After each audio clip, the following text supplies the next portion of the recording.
So walk me through it a little bit. Tell me what happened. Coming out in the first round is kind of, I want to feel him out, see where his striking was at. He was kind of coming straight at me, putting the pressure on me because I was being a little bit hesitant, which isn't really like me. But I started firing back. I wouldn't say I was getting the better of the exchanges. I think it was kind of back and forth, and he was coming at me with a lot of heavy overhands and lead hooks.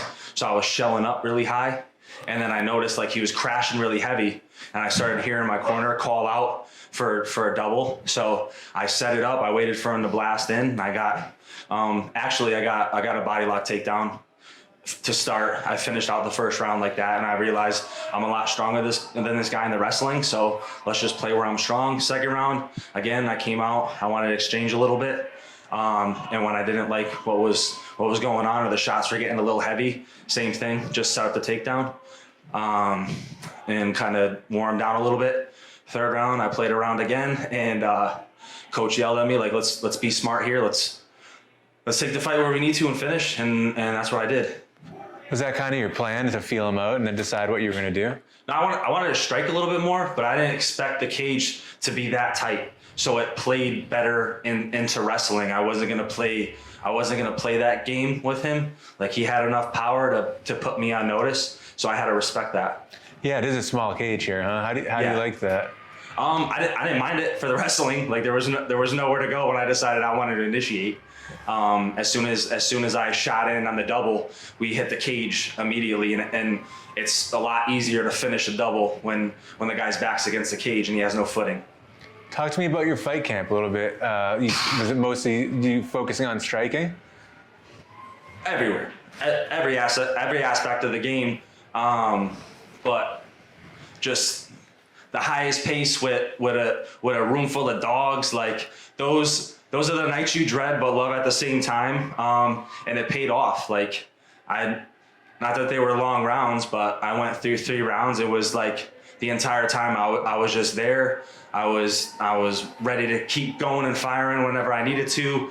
The stamina for the takedowns was there. Like, it just, everything worked out lovely.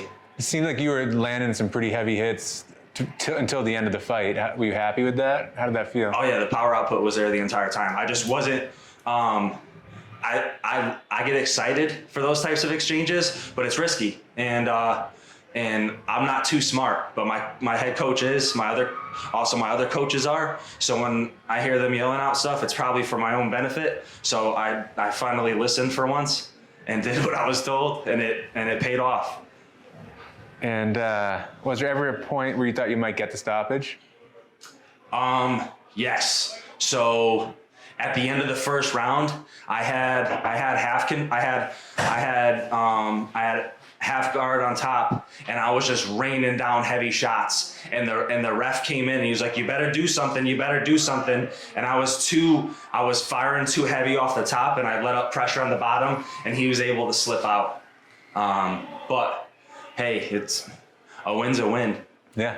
Yeah, he got away by an inch. How did you like the energy out there? How do you like this venue? It was phenomenal. I had a lot of people come up here all the way from Connecticut, 3.5-hour drive. People are staying the weekend. I'm extremely grateful. I had some of my family in attendance, and it was nice. They're all in one section up there. I was able to blow them some kisses and show them some love. I mean, aside from my team and the community through there, like the amount of support I have in my life, I'm just extremely grateful for. That's awesome. And how do you like fighting for NEF as an organization? Oh, it was sick. I felt I was made to feel super comfortable from the beginning. It was a really smooth process. I love, like I said in the pre-fight interview, I love Maine. I love that atmosphere, at least in the summertime. So I wouldn't mind coming up here again. There's a lot of good active guys on the roster, so that makes me excited. I don't know. What's next for you? It's up to coach. It's not my call. Next is get back in the gym, work like a dog, and wait for the next opportunity. Earn it. Earn your keep. Awesome, man. Congrats. Thank you.